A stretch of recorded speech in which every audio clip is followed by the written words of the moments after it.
Hello guys, Radhe Radhe सभी लोगों को। तो उम्मीद करता हूँ आज का दिन आपका अच्छा गया होगा, क्योंकि अच्छी बाइंग देखने को मिली, सेल ऑफ भी देखने को मिला, फिर से रिकवरी देखने को मिली। ठीक है। तो अभी हमने जैसे वादा किया था उस हिसाब से हम आज डिस्कस करेंगे। और सबसे पहले प्लानिंग करेंगे, किस बात की प्लानिंग करेंगे कि हम इंट्राडे में कैसे ट्रेड करते आए हैं, मतलब डेली बेसिस पर जो एग्जीक्यूशन किया है उसको मैं आपको बताया करूँगा। इससे क्या होगा कि आपको क्या करना है, एक डायरी और पेन लेके बैठना है और नोट्स बनाने हैं। नोट्स क्यों बनाने हैं इसका कारण मैं बता देता हूँ आपको कि मैंने आपको एक वेबिनार में बताया था कि कोई भी पैटर्न नया तो बनता नहीं है मार्केट में। ऐसा तो नहीं है कि आज एक पैटर्न बन रहा है या फिर मार्केट दोबारा ट्रायंगल पैटर्न को नहीं फॉलो करेगा, या फिर कप एंड हैंडल पैटर्न को फॉलो नहीं करेगा, या फिर फिबोनाची के 0.5 लेवल्स को फॉलो नहीं करेगा, या फिर और लेवल्स जो इंपॉर्टेंट है उनको फॉलो नहीं करेगा। वो करेगा, वो हमेशा से करता आया है, वो हमेशा से करेगा। ये बात मैंने एक वेबिनार में भी आपको विद एग्जाम्पल मैंने आपको समझाई थी कि हमेशा से ऐसा होता आया है और होगा, है ना। उसमें मैंने टाइम साइकिल और प्राइस के बारे में बात किया था, तो आपने देखा था उसमें क्या कॉमन आ रहा था, हमेशा कॉमन क्या आ रहा था, प्राइस कॉमन आ रहा था और टाइम भी कॉमन आ रहा था। तो हमेशा वो जो चीज़ें मार्केट पहले से फॉलो करता आया है वही चीज़ें फॉलो करेगा। अब आपको करना क्या है, मान के चलिए कि ये एक ट्रायंगल पैटर्न है, ठीक है, और ये कप एंड हैंडल पैटर्न है। तो जब आप डाटा बनाएंगे, जब आप लिखेंगे डेली बेसिस पे, मान के चलिए मैंने 20 डेज ट्रेड किया, ये सिर्फ एक एग्जाम्पल है, ये पैटर्न में स्पेसिफिक नहीं कर रहा, सिर्फ एग्जाम्पल है ना। तो अगर 10 डेज उसने ट्रायंगल पैटर्न पर काम किया और 5 डेज उसने कप एंड हैंडल पैटर्न पर काम किया, एग्जाम्पल है ये सिर्फ, है ना, और 5 डेज उसने अदर पैटर्न पर काम किया, तो आपके पास एक डाटा है कि 10 डेज ये वर्क करता है, मतलब इसकी एक्यूरेसी इससे ज़्यादा है। अब ऐसा नहीं है, आप लोग गलती क्या करते हैं, हम लोग माइंड में सोचते हैं कि यार ये था। माइंड में सोचने वाली बातें तो याद ही नहीं रहती हैं, है ना। ये मिथ होता है, ये आपका मिथ होगा कि माइंड में रहेगी तो याद रहेगी। हमको ये नहीं पता होता आपने 2 दिन पहले 3 दिन पहले कौन सा खाना खाया था, है ना। तो हम किसी पैटर्न को या फिर 10 दिन पुराने प्राइस एक्शन को कैसे याद करेंगे। तो हमारे पास इस तरीके से लंबे समय के बाद एक डाटा निकल के आता है, जिससे पता चलता है कि कौन सी स्ट्रेटजी या कौन सा पैटर्न ऐसा है जो मार्केट ज़्यादा फॉलो करता है। ठीक है। तो आपको उसी के अंदर और मॉडिफिकेशन करने हैं और अपनी एक्यूरेसी को इंक्रीज करना है। ठीक है, इस तरीके से पैटर्न बनते हैं। तो सबसे पहले तो लिखना स्टार्ट कीजिए। यही गलती आप ट्रेडिंग में करते हैं। जब भी आप ट्रेडिंग करते हैं या ट्रेड लेते हैं तो उस ट्रेड को लेने का रीजन लिखिए हमेशा। जब आप ट्रेड क्लोज करेंगे तो ऐसा मत सोचिए मार्केट बंद होने के बाद मैं लिख लूंगा, तब नहीं लिख पाओगे आप, तब आपका मन ही नहीं करेगा, है ना। आपको क्या करना है, सबसे पहले लिखना है जैसे ही आपने ट्रेड क्लोज की है। ठीक है। कब, मैं ये नहीं बोला एक ट्रेड क्लोज करने के बाद, जो आपके रूल से, मान लीजिए आपका रूल है कि एक दिन में 2 ट्रेड करनी है, तो 2 ट्रेड करने के बाद आप क्लोज कर दीजिए और लिखिए। उसके बाद फिर मार्केट देखते रहिए, और मतलब पर ट्रेड नहीं करना है ना, रूल्स जो होते हैं वो फॉलो करने हैं। ठीक है। तो इस तरीके से काम करना है हमें। तो मैं आपको डेली बेसिस पर ये बताया करूंगा कि किस तरह की तरीके से हम एग्जीक्यूशन कर सकते थे और मैंने क्या प्लान किया था, जिससे आपको और फायदा होगा, है ना, आपकी ट्रेडिंग में और बेनिफिट होगा। तो देखिए, जो मैंने आपको बताया था कि मार्केट क्या करता है, मार्केट अपने पेंडिंग जोन्स को टेस्ट करने आता है। तो ये टेस्ट था, जो जोन था जो कि टच नहीं हुआ, तो मैंने आपको इसी के लेवल आपको टारगेट बताया था कि यहाँ तक जा सकता है ओवरऑल टारगेट जो है। मगर उससे पहले मैंने आपको पहला हर्डल बताया था 409 का।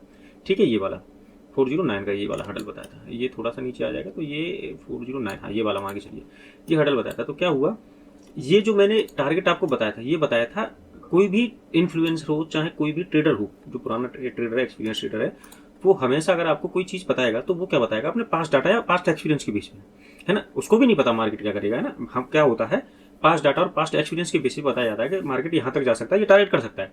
तो पहला ये था 409 के बाद यहाँ से एक छोटी सी ट्रेड मिली, स्कैल्पिंग मिली, है ना, 34-35 पॉइंट्स के आसपास, जो 393 के आसपास मैंने प्लान किया था। तो यहाँ पर मैंने अपडेट किया था उसी लेवल पर, तो यहाँ से थोड़ी सी हमको मिले 45 पॉइंट्स के आसपास मिले। ठीक है।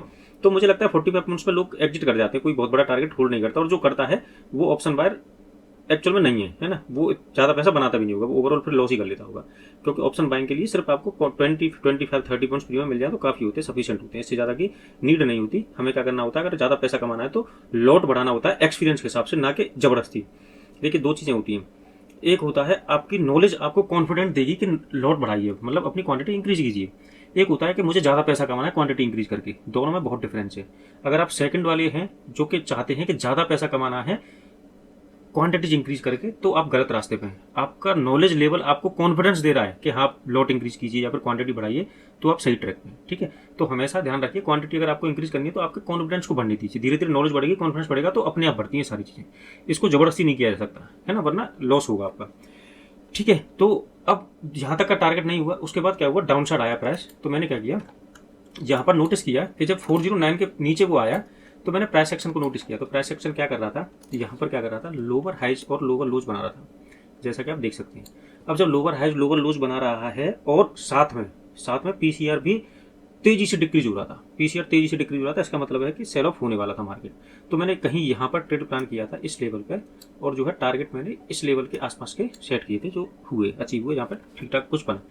इसके बाद क्या हुआ, सेकंड ट्रेड जो मैंने प्लान की थी वो कहाँ की थी, वो की थी मैंने डाउन साइड में, ठीक है, ये वाले लेवल्स पे इंट्राडे में। इसका कारण क्या है मैं बताऊँ आपको, कि ये जो गैप एरिया था, मैं आपको ये भी बता चुका हूँ, ऐसी कोई थ्योरी नहीं होगी जो मैंने आपको नहीं बताई होगी। ये गैप एरिया था और यहाँ पर कंसोलिडेशन हुआ था। तो यहाँ से क्या है, बार बार प्राइस जो है सपोर्ट ले रहा था, फिर डाउन साइड आ रहा था, फिर सपोर्ट ले रहा था, फिर डाउन साइड आ रहा था। मुझे ये तो पता था कि यहाँ से बढ़ेगा, है ना।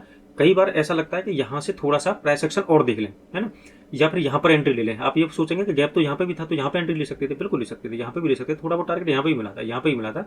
यहाँ से क्यों लेने का रीजन क्या था कि मैंने ट्रेड एंट्री यहाँ नहीं ली थी एग्जैक्ट में, मेरे को पता यहाँ पे था, मगर मैंने एग्जैक्टली नहीं ली थी। मेरे को आइडिया था कि यहाँ से बढ़ेगा और बहुत ज़्यादा कॉन्फिडेंस था कि यहाँ से बढ़ेगा, है ना। बट मैंने जो एंट्री प्लान की थी वो यहाँ पर की थी। क्यों की थी इसका कारण बताता हूँ, जी भाई, इसका कारण बताता हूँ क्यों की थी। क्योंकि मेरे पास क्या है, ऐसे बताने के लिए मैं आपको बताया था कि ये मेरा एसएल है, यहाँ से प्लान कीजिए। आपको यहाँ से अगर मैं बताता तो आपको 100 हेडेक होती है ना, थोड़ा ऊपर जाता फिर डाउन जाता, फिर ऊपर जाता फिर डाउन जाता, ठीक है। तो हमें क्या करना होता है, कुछ पैटर्न्स का भी वेट करना होता है। उससे क्या होता है, आपकी एक्यूरेसी बढ़ने के चांसेस और बढ़ जाते हैं कि हाँ अब और ज्यादा टारगेट जो आप सोच रहे हैं ऐसा होने वाला है, मतलब उसकी पॉसिबिलिटीज और बढ़ जाती है। तो मैंने कहीं 249 पर यहाँ के आसपास ट्रेड दिया था और इसी के आसपास मैंने एग्जीक्यूशन किया था। तो बहुत अच्छा स्पैक देखने को मिला यहाँ से यहाँ तक का। 249 से कंटिन्यू जो प्राइस अपसाइड गया था वो गया था 321 तक, तो बहुत अच्छा प्राइस मिला था। और मैंने अभी होल्ड के लिए बोला था कि होल्ड रख सकते हैं, कोई दिक्कत वाली बात नहीं है। तो कल कोई प्राइस जो है अपसाइड के टारगेट हमारे आने वाले हैं, जैसा कि हमने डिस्कस कर लिया। तो ये 2 रीजन थे आज ट्रेड प्लान करने की, ठीक है। तो अब हम कैसे ट्रेड प्लान कर सकते हैं, अब हम नेक्स्ट डिस्कस करते हैं, ठीक है। इन चीज़ों का आप ध्यान रखिएगा, ठीक है, जो मैंने बताई आपको। अब हम नेक्स्ट कैसे डिस्कस कर सकते हैं, नेक्स्ट ट्रेड कैसे कर सकते हैं। देखिए, सबसे पहले तो मैं क्या करता हूँ, 1 आवर चार्ट में जाता हूँ और 1 आवर चार्ट में देखता हूँ कि मेरा 50% एरिया कहाँ है ना, ये चेक करता हूँ पहले। तो मैं ये हाई हो गया मेरा और ये लो हो गया, ठीक है। मैं लेता हूँ विक टू विक, क्यों, क्योंकि निफ्टी आजकल विक टू विक ज़्यादा फॉलो कर रहा है, बॉडी टू बॉडी कम कर रहा है। तो मेरा 50% लेवल कहाँ आ रहा है, 645 के आसपास, ठीक है। और यहाँ पर मेरा एक गैप एरिया है, ठीक है, ये वाला गैप एरिया, और मेरा ये 645 के आसपास आ रहा है। और यहाँ पर जो है रीटेस्ट जोन भी है। तो ये पूरा मेरा एक रेजिस्टेंस एरिया है, ठीक है। तो मैं जो अपनी ट्रेड प्लान करने वाला हूँ कल के लिए, मैंने 2 रेजिस्टेंस आपको बताया, मैं आपको दिखा देता हूँ। पहला हर्डल बताया मैंने 596 का, ठीक है, मतलब 600 का। दूसरा 693 का, ठीक है। ऐसा नहीं है कि फाइनल टारगेट है, मतलब फाइनल टारगेट मैं एग्ज्यूम करके चल रहा हूँ, पर हो सकता है यहाँ से भी गिर जाए, मतलब ये जो फॉल ऊपर से आ रहा है वो यहाँ से ही आ जाए, ऐसा भी पॉसिबिलिटी है। मगर फिर भी अगर यहाँ से नहीं आता तो यहाँ से तो आएगा, इसके तो बहुत ज़्यादा चांसेस है, ठीक है। तो हम क्या करेंगे, हम यहाँ पर अपनी क्वांटिटी एग्जिट कर देंगे, फिर हम प्राइस एक्शन देखेंगे। अगर वो प्राइस एक्शन सजेस्ट करता है इसके ऊपर जा सकता है तो लेंगे, वरना हम क्या करेंगे, इस एरिया में ट्रेड ही नहीं करेंगे। जरूरी नहीं कि इस एरिया में ट्रेड ही करना है। अगर यहाँ से गिरता हुआ दिखाई दे रहा है तो यहीं से ट्रेड प्लान करेंगे, स्टॉप लॉस यहाँ का रखेंगे और बड़े टारगेट्स के लिए जाएंगे, ठीक है। और अगर ऐसा नहीं होता है, नहीं दिखाई देता है, तो थोड़ा और वेट करेंगे, ठीक है। मगर अभी फिलहाल तो चांसेस हैं, हम यहाँ से यहाँ तक तो राइड करेंगे, है ना, इसके चांसेस बहुत ज़्यादा है। उसके बाद हम देखते हैं क्या होता है, ठीक है।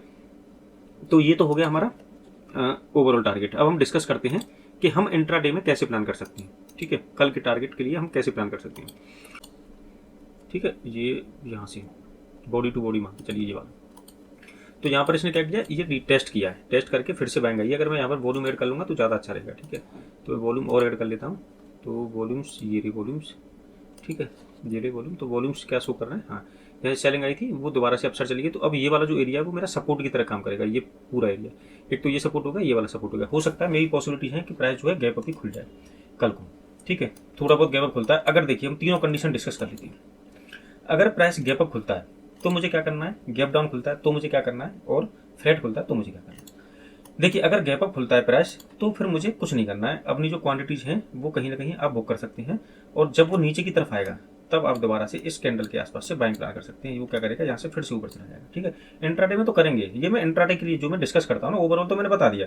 ओवरऑल तो आप अभी ट्रेड में है तो आपकी वो चॉइस है कि आप अगर ऑप्शन बायर हैं तो आप यहाँ तक होल्ड कर सकते हो तो होल्ड रखिए, ठीक है। अब एक्सपायरी की हेडेक लेना वो सारी चीज़ें आपकी हैं, क्योंकि टारगेट मैंने बताया आपको, तो ये टारगेट आ सकते हैं। मगर मैं एग्जैक्टली ये नहीं बता सकता इंडिविजुअली कि ये ट्रेड लेना है, ये नहीं करना है। थोड़ा बहुत आप भी सीखिए, ठीक है। तो क्योंकि मैं तो फ्यूचर्स लेता हूँ ना, मुझे फ्यूचर्स लेने हैं। अगर मुझे बड़े टारगेट लेने हैं तो छोटे स्टॉप लॉस का फ्यूचर लेने हैं ना, तो मैं ऑप्शंस होल्डर नहीं करता बहुत लंबे समय तक। ऑप्शंस में मैं वही करता हूँ 25 पॉइंट्स 30 पॉइंट्स, बस क्वांटिटी थोड़ी सी मैनेज करनी पड़ती है ना, क्योंकि मैं क्वांटिटी मैं लूंगा, मान लीजिए चलिए मैंने 300 क्वांटिटीज ली या 500 क्वांटिटीज ली, तो आप हो सकता है 1000 क्वांटिटी ले लें मेरे कॉन्फिडेंस से, तो वो गलत है ना, वो रिस्क रिवार्ड मैनेज नहीं हुआ है ना। तो मैं इसलिए कोई डायरेक्ट रेट देने से पहले बचता हूँ। क्योंकि हमेशा रिस्क रिवॉर्ड फॉलो करना जरूरी होता है। आप कितनी भी अच्छे ट्रेडर बन जाए, अगर रिस्क रिवॉर्ड नहीं फॉलो करेंगे, बार बार बोलता हूँ, तो आप सक्सेसफुल नहीं हो पाएंगे मार्केट में।